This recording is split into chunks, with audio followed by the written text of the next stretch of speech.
Voice of America کے Washington studios میں خوش آمدید. میں ہوں ثاقب الاسلام اور آپ دیکھ رہے ہیں ویو 360. آج کے شو میں امریکی وزیر خارجہ کے دورہ پاکستان میں دہشت گردی کے خلاف جنگ بڑا فوکس ہوگی اور افغانستان کے الزامات ماحول کو خراب کرنے کی کوشش پاکستانی دفتر خارجہ کا رد عمل. آج کے شو میں اور کن موضوعات پر ہم رپورٹس لے کر آئے ہیں دیکھتے ہیں اس کی ایک جھلک. یہ ہے وائس آف امریکہ کی پیشکش. نہ موٹر سائیکل کا کچھ پتہ چلا اور نہ بھائی کا کچھ پتہ چلا. جبری گمشدہ افراد کا عالمی دن. پاکستان میں مسئلے پر ایک نظر. اناناس صرف کھانے کے لیے ہی نہیں صحت مند جلد کے لیے بھی. اور امریکہ میں عید الاضحیٰ کی خوشیاں غیر مسلم بھی شامل. پاکستان کے نئے وزیر اعظم عمران خان اور امریکی وزیر خارجہ مائک پومپیو کے درمیان ہونے والی فون کال کا معاملہ ایک بار پھر میڈیا میں زیر بحث ہے اور ایسی خبریں ہیں کہ امریکی وزارت خارجہ نے اس کال کی تحریر یا ٹرانسکرپٹ پاکستان کے حوالے کیا ہے.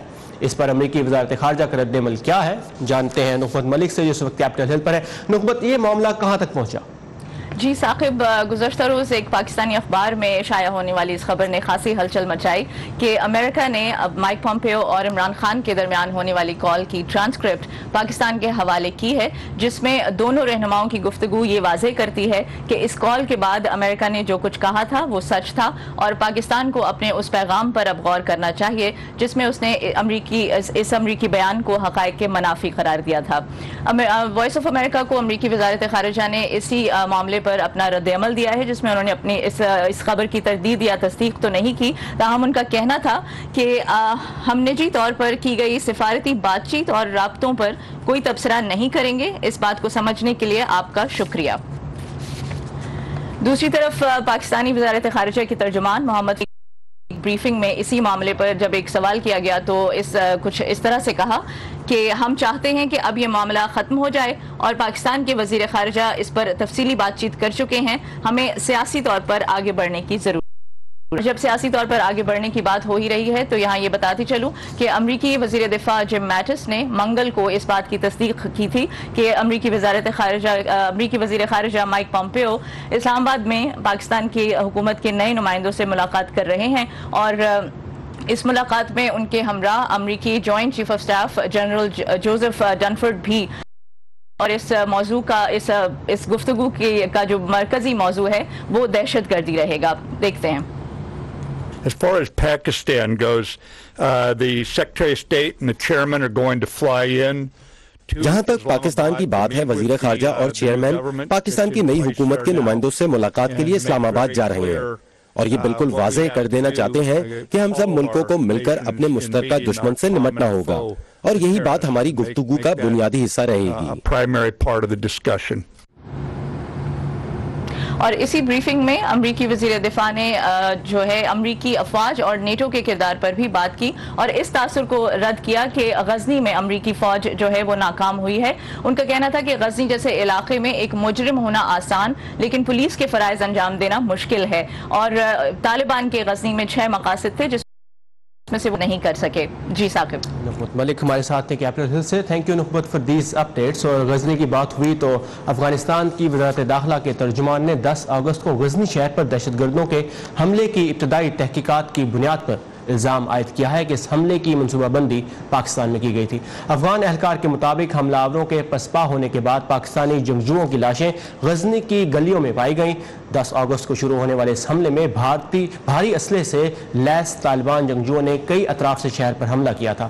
افغان سیکیورٹی فورسز امریکی فوج کی مدد سے طالبان کو واپس دھکیلنے میں کامیاب ہوئی تھی اور کئی روز جاری رہنے والی اس لڑائی میں بڑی تعداد میں افغان سیکیورٹی اہلکاروں اور طالبان جنگجوؤں کے علاوہ کم از کم 150 شہری بھی ہلاک ہوئے تھے. افغان وزارت داخلہ کے ان الزامات پر رد عمل دیتے ہوئے پاکستانی دفتر خارجہ کے مطابق پاکستانی دفتر خارجہ نے انہیں بے بنیاد قرار دیا ہے. آئیے دیکھتے ہیں محمد فیصل نے کیا کہا اس بارے میں. یہ الزامات ہیں جن کا کوئی ثبوت ہمارے پاس نہیں ہے اور یہ بلا وجہ ماحول کو خراب کرتے ہیں. ہم چاہتے ہیں کہ اس پہ آگے بڑھا جا سکے، معاملات کو حل کیا جائے.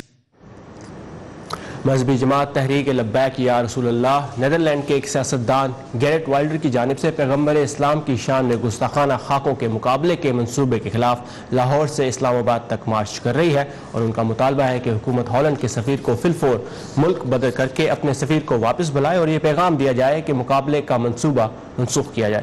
لانگ مارچ کو روکنے کے لیے حکومتی وفد نے قائدین کے ساتھ مذاکرات کرنے کی کوشش کی تھی اور کہا تھا کہ حکومت اس معاملے کو سنجیدگی سے لے رہی ہے۔ حکومت کا کہنا ہے کہ پیغمبر اسلام کی خاکوں کے منصوبے کے معاملے کو سلامتی کونسل کے اجلاس میں بھی اٹھایا جائے گا۔ آج دنیا بھر میں جبری طور پر گمشدہ افراد کا عالمی دن منایا جا رہا ہے اور پاکستان میں اس مسئلے پر ایک نظر ڈالیں گے شو میں آگے چل کر، لیکن پہلے دنیا بھر سے ملنے والی کچھ اہم خبروں کی جھلکیاں ورلڈ ویو میں۔ چین کا کہنا ہے کہ شمالی کوریا کے بارے میں حالیہ امریکی بیان غیر ذمہ دارانہ اور سمجھ سے بالاتر ہے۔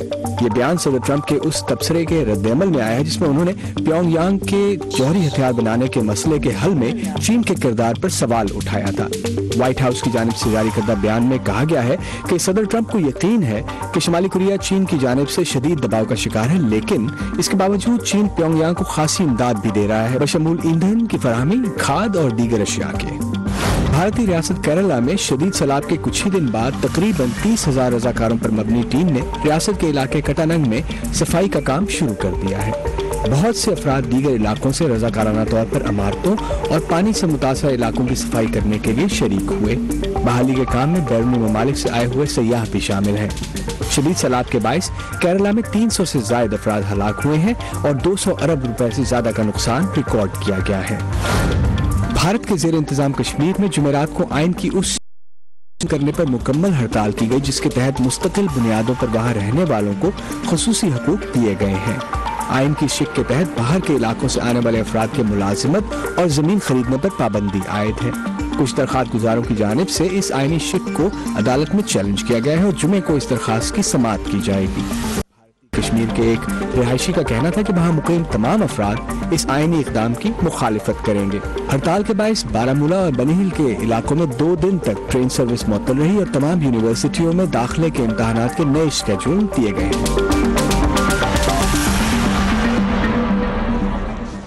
مزید خبروں کے لیے ہماری ویب سائٹ urdu.voa.com پر، جہاں آپ کے لیے معلوماتی مضامین اور دلچسپ ویڈیوز بھی موجود ہیں اور آپ یہ شو اور اس میں شامل رپورٹس بھی دوبارہ دیکھ سکتے ہیں۔ لاپتہ اور گمشدہ افراد کا مسئلہ دنیا بھر میں اتنا بڑا مسئلہ بن چکا ہے کہ اقوام متحدہ نے سال 2010 میں ایک قرارداد پاس کی جس کے تحت ہر سال 30 اگست کو جبری گمشدہ افراد کے بین الاقوامی دن کے طور پر منایا جانے لگا ہے۔ اس روز انسانی حقوق کے کارکن دنیا بھر میں جبری طور پر گمشدہ ہو جانے والے افراد کے مسئلے کی جانب دنیا کی توجہ مبذول کرانے کے لیے آواز اٹھاتے ہیں۔ مختلف ممالک میں مختلف وجوہات کی بنا پر ہزاروں لوگ لاپتہ ہو جاتے ہیں۔ ندیم یعقوب کچھ فیکٹس لے کر آئے ہیں اس بارے میں۔ ندیم، عالمی سطح پر یہ مسئلہ کتنا بڑا ہے اور اس کے سد باب کے لیے کیا کیا جا رہا ہے؟ لاپتہ افراد کا معاملہ ایک سنجیدہ مسئلہ ہے اور عالمی اداروں کا کہنا ہے کہ ہر سال ہزاروں افراد مختلف وجوہات کی بنا پر لاپتہ ہو جاتے ہیں۔ جنگ یا تنازعات سے متاثرہ علاقوں میں یہ مسئلہ اور بھی گمبھیر ہے۔ دی ہیگ میں واقع گمشدہ افراد کے لیے کام کرنے والے ادارے انٹرنیشنل کمیشن آن مسنگ پرسنز کے پالیسی ڈائریکٹر آنڈریاس کلیزر نے اسکائپ کے ذریعے بات کرتے ہوئے کہا کہ لاپتہ افراد کا معاملہ تشویشناک ہے۔ عالمی سطح پر آج بھی یقیناً لاکھوں افراد لاپتہ ہیں اور یہ غیر معمولی سلسلہ اب بھی جاری ہے۔ یہ 2 لحاظ سے انسانی حقوق کی خلاف ورزی کا معاملہ بھی ہے۔ ایک تو یہ کہ کوئی شخص لاپتہ ہو جاتا ہے اور دوسرا یہ کہ کسی فرد کے لاپتہ ہونے کی اطلاع دی جاتی ہے مگر اس کے بارے میں کوئی تفتیش نہیں کی جاتی۔ ہم نے آنڈریاس سے پوچھا کہ دنیا میں کون کون سے ایسے ممالک ہیں جہاں بڑی تعداد میں لوگ لاپتہ ہیں۔ اعداد و شمار سے پتہ چلتا ہے کہ عراق میں سب سے زیادہ لوگ لاپتہ ہیں جن کی تعداد 5 سے 10 لاکھ کے قریب ہے۔ اس کے بعد کچھ اندازوں کے مطابق دوسرے نمبر پر سری لنکا ہے، پھر سابقہ یوگوسلاویہ کے علاقوں میں 45,000 افراد لاپتہ ہیں۔ جنوبی امریکہ کے کئی ملکوں میں لاپتہ افراد کی تعداد بہت بلند ہے جس میں اضافہ ہو رہا ہے۔ یورپ، امریکہ اور کچھ ایشیائی ممالک میں ہزاروں تارکین وطن کی وجہ سے اس مسئلے کی نوعیت شدید ہو جاتی ہے۔ ان کا کہنا تھا کہ اس مسئلے سے بہتر طور پر نمٹنے کے لیے ان کا ادارہ حکومتوں کے درمیان تعاون بڑھانے کے لیے کام کر رہا ہے۔ تاہم وہ کہتے ہیں کہ اس کے لیے سب سے اہم بات یہ ہے کہ حکومتیں یہ تسلیم کریں کہ گمشدہ افراد کی تلاش ان کی ذمہ داری ہے. جی Saqib. Nadeem, thank you so much for these updates. اور پاکستان میں آزاد ذرائع کے مطابق جبری طور پر لاپتہ یا گمشدہ افراد کی تعداد 8,000 کے لگ بھگ ہے, اور یہ ان افراد کے بارے میں کہا جاتا ہے کہ مبینہ طور پر انہیں پاکستان کے سرکاری محکموں نے خفیہ طور پر حراست میں رکھا ہے یا رکھا تھا, جبکہ پاکستان کے سرکاری محکموں اور خفیہ اداروں کے مطابق ان میں سے اکثر افراد دہشت گردی سے متعلق مقدمات میں مطلوب ہیں. پاکستانی حکومت کے قائم کردہ commission of inquiry on enforced disappearances کے مطابق 31 مئی 2018 تک جبری گمشدگیوں کے 5,177 کیسز فائل ہوئے, جن میں سے 3,398 کیسز کو نمٹا دیا گیا ہے, اور اس وقت 1,815 کیسز زیر التوا ہیں. لاپتہ ہو جانے والے افراد کے لواحقین کس صورتحال سے گزرتے ہیں, اس کی ایک جھلک دیکھیے 2 ایسے افراد کے انٹرویوز میں جو کئی سالوں سے لاپتہ ہو جانے والے اپنے پیاروں کی راہ تک رہے ہیں.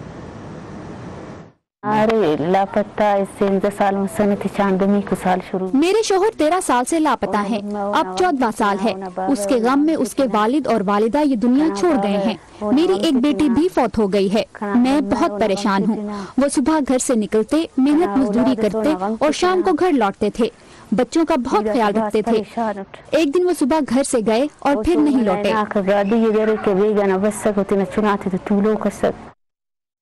ہم حکومت سے یہ اپیل کرتے ہیں کہ اگر اس نے کچھ جرم کیا ہوا ہے تو اس کو عدالت میں پیش کر کے سزا دی جائے قانون کے مطابق. تو ہم ریکویسٹ کرتے ہیں آرمی چیف سے اور چیف جسٹس آف پاکستان سے کہ ہمیں آئین کے مطابق اپنا حق مانتے ہیں تو ہمیں انصاف دیجیے. پاکستان میں لاپتہ افراد کے مسئلے پر مزید بات کرنے کے لیے ہمارے ساتھ موجود ہیں دیپ سعیدہ. آپ ایک انسانی حقوق کی کارکن ہیں اور پاکستان میں institute of peace and secular studies سے منسلک ہیں. سعیدہ, آپ نے کچھ فیکٹس اینڈ فگرز دیکھے. پاکستان میں جو تعداد ہے لاپتہ افراد کی, اس میں تضاد کیوں ہے؟ حکومت کے فگرز کچھ اور ہیں, آزاد ذرائع کچھ اور کہتے ہیں, اور پھر کچھ جماعتیں ہیں وہ کچھ اور بتاتی ہیں. اس میں تضاد کی ایک بڑی وجہ یہ ہے کہ بہت سے کیسز جو ہیں وہ رپورٹ نہیں ہوتے. حکومت کا جو کمیشن ہے وہ 2011 میں بنا. جو مسنگ پرسن کی چیزیں ہیں وہ 1999 سے آنی شروع ہو گئی. لوگوں نے بتانا شروع کیا کہ لوگ غائب ہو رہے ہیں, تو یہ کمیشن بعد میں بنا. دوسرا یہ ہے کہ ایک گھر میں اگر ایک ہی آدمی ہے اور وہ اگر ڈسپیئر ہو جائے, اور خود پہ ایسے علاقے جہاں پہ ٹرائبل اور اس طرح کی سوسائٹیز ہیں جہاں عورتیں باہر نہیں نکلتی, تو اس گھر میں کوئی بندہ اور نہیں ہے جو اس کو کیس کو رپورٹ کر سکے. ایک اور بڑی وجہ یہ ہے کہ لوگوں کے اندر ڈر ہے, بہت زیادہ ڈر, جس کی وجہ سے وہ خاموش ہو جاتے ہیں اور وہ ڈر کی وجہ سے بولتے نہیں. تو جو حکومت کے فیگر ہیں, جو باقی جو انڈیپینڈنٹ ڈیفرنٹ آرگنائزیشن ہیں جیسے Baloch missing person, Sindhi missing person, Khyber Pakhtunkhwa میں اور پنجاب میں, یہ سارا ملا کے حکومت کے جو اعداد و شمار ہیں ان سے ملٹی پلائی کرتا ہے, کہیں زیادہ. بلوچستان میں تو 20,000 سے 40,000 تک کی فگر بھی سامنے آئی ہے کہ گمشدہ افراد کی تعداد اس حد تک بڑھ گئی ہے. حکومت نے ایک ویب سائٹ بنائی ہے جہاں پر آپ فائل کر سکتے ہیں کیس. مالی مدد کی انکوائری کی جاتی ہے, کمیشن ہے, اور لواحقین کی مالی مدد کی کوشش بھی کی جاتی رہی ہے.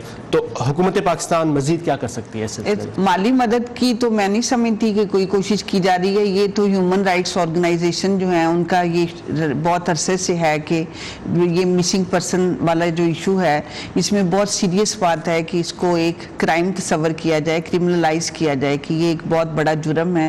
اور جو لوگ اتنی دیر سے, اگر ایک بندہ جو بریڈ ارنر ہے وہ غائب ہے گھر سے 10 سال سے, وہ نہیں مل رہا, تو اس کے گھر میں اس کو فائنینشل سپورٹ جو ہے دینا وہ حکومت کی ذمہ داری ہے. یہ جو ہے ابھی میرے علم میں نہیں کہ کہیں کسی کی کوئی مالی مدد ہوئی ہے, تو یہ ہونی چاہیے. ریٹائرڈ جاوید اقبال کی سربراہی میں جو کمیشن تھا اس نے پچھلے سال جو رپورٹ پیش کی تھی اس میں کہا گیا کہ مالی مدد کی گئی ہے لوگوں کی. آپ نے انٹرنیشنل سطح پر بات کی اور یہ مسئلہ واقعی انٹرنیشنل سطح پر ہے, اقوام متحدہ نے قرارداد پاس کی ہے. کوئی ایسا بلو پرنٹ ہے انٹرنیشنل لیول پر جس کو پاکستان میں استعمال کر کے اس مسئلے میں کمی لائی جا سکے؟ انٹرنیشنلی یہ چیز جو ہے 2000 UN میں یہ 2000 میں آلموسٹ چیزیں باتیں اس پہ شروع ہوئیں. فائنلی 2010 میں 10 سال انہیں لگے. اس پہ بہت ساری حکومتیں ہیں جنہوں نے ابھی سائن نہیں کیے. UN کے اندر یہ ڈسکشن ہے کہ ان ایسے ملکوں میں جہاں پہ یہ مسئلہ بہت سیریس ہے ان حکومتوں کو کیسے تابع بنایا جائے کہ وہ اس کے اوپر سائن کریں. جب حکومتوں کی باتیں آتی ہیں جیسے سرکاری جو ہمارا کمیشن بنا ہوا ہے وہ اس میں ایک ہیلپ لیسنس دکھائی دیتی ہے. بہت وہ ڈیڈیکیشن سے کام کرتے ہیں لیکن وہ نظر نہیں آتا. حکومت کا یہ بھی کہنا ہے کہ بہت سے ایسے لوگ ہیں جو مختلف مقدمات کی بنا پر افغانستان کی جیلوں میں قید ہیں اور کچھ ایسے ہیں جو ملک چھوڑ کر جا چکے ہیں. لیکن اس میں ایشو یہ ہے کہ جتنے بھی ہیومن رائٹس کے ادارے ہیں ان سب کا یہ کہنا ہے کہ چاہے کوئی ہے, کوئی ملیٹنٹ ہے, ایکسٹریمسٹ ہے یا غدار ہے, ان کو عدالت میں پیش کیا جائے, ان کے اوپر ان کا وہ جو بھی جرم ہے وہ لگایا جائے. وقت کی کمی کے باعث ہمیں موو آن ہونا پڑے گا. Thank you Deep for your time and insight. انشاءاللہ پھر آپ سے پھر بات ہوگی اور پروگرام کو آگے بڑھاتے ہیں. امی حکمران امریکہ کے ہوں یا ہندوستان کے, افغانستان کے یا پھر پاکستان کے, انہیں کچھ نہ کچھ تو کہنا ہے نا اپنے ملک کے لیے. لیکن ایسے میں ہمارا کام کسی حکمران کی بات پر ناراض ہو جانا یا پھر تالیاں بجانا تھوڑا ہی ہے. خدا بس اتنی سمجھ دے کہ جو جیسا کہے ہم اسے ویسے کا ویسا آپ تک پہنچا سکے. باقی پھر آپ تو سمجھدار ہیں, بڑی جنگ پاکستان ٹیررزم کے خلاف لڑ رہا ہے اس پروفیشن میں نا. امی بس اتنا سا تو خواب ہے. خبر جیسی پہنچے ویسی, ویو 360 صرف آج نیوز پر. امریکہ میں عید کو اگرچہ سرکاری طور پر مذہبی تہوار کا درجہ نہیں دیا گیا ہے, لیکن یہاں رہنے والے مسلمان نہ صرف مذہبی جوش و خروش سے اس تہوار کو مناتے ہیں بلکہ عید کی خوشیوں کو غیر مسلم کے ساتھ بھی بانٹتے ہیں. مزید جانتے ہیں وردہ خلیل سے اس رپورٹ میں.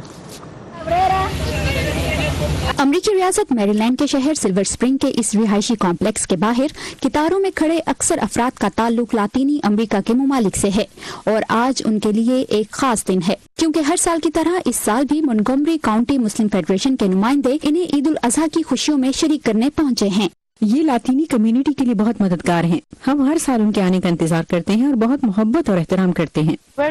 ہم ان کے شکر گزار ہیں کہ یہ ہر سال یہاں آتے ہیں. صرف گوشت ہی نہیں, یہ ہر سال دوسری اشیاء بھی لاتے ہیں. علاقے کی مسلم کمیونٹی کی جانب سے عطیہ کیے گئے گوشت سے بھرے اس ٹرک کا دوسرا پڑاؤ ہے قریب واقع یہ اپارٹمنٹ کمپلیکس. یہاں زیادہ تر بزرگ افراد رہائش پذیر ہیں. مونٹگومری کاؤنٹی مسلم فیڈریشن گزشتہ کئی سالوں سے علاقے کی مسلم آبادی کی مدد سے اجتماعی قربانی کا انعقاد کر رہی ہے. عید کے تیسرے روز کی جانے والی قربانی کے لیے جانوروں کو ریاست پینسلوینیا سے خریدا جاتا ہے اور ان کی قربانی بھی وہیں کی جاتی ہے, جس کے بعد قربانی کے گوشت کو کسی مذہبی تفریق کے بغیر امریکہ کی ضرورت مند کمیونٹی میں تقسیم کر دیا جاتا ہے. جانوروں کی خریداری سے اس کی تقسیم تک کا عمل مختلف ممالک سے تعلق رکھنے والے مسلمان شہریوں کی جانب سے رضاکارانہ طور پر مکمل جاتا ہے. مونٹگومری کاؤنٹی کی مسلم کمیونٹی ان لوگوں کا گزشتہ 4 سالوں سے خیال کرتی آئی ہے. یہ ان لوگوں کے لیے بہت خوشی لے کر آتے ہیں, یہ ان کے چہروں سے عیاں ہے. ہر سال رضاکارانہ طور پر گوشت کی تقسیم کے فرائض سر انجام دینے والے عبدالشیخ کا کہنا ہے مسلم کمیونٹی کی جانب سے اس قسم کے اقدامات امریکہ میں مختلف مذاہب سے تعلق رکھنے والے افراد کے ساتھ مل کر اکٹھے ہونے کے لیے اہم ہیں. یہاں کی کمیونٹی کو ہیلپ کریں اور جو انڈر پریویلیج لوگ ہیں ان کو ہم کچھ دیں اور اس سے مسلم کمیونٹی اور لوکل کمیونٹی میں بانڈ زیادہ ہو, ایک دوسرے کی انڈرسٹینڈنگ ہو. مسلم فیڈریشن کی جانب سے اس سال علاقے کی مسلم کمیونٹی سے اکٹھے کیے جانے والے $21,000 سے کی جانے والی قربانی کے گوشت کی 8 مقامات پر تقسیم کی گئی ہے. وردہ خلیل, اردو VOA, میری لینڈ.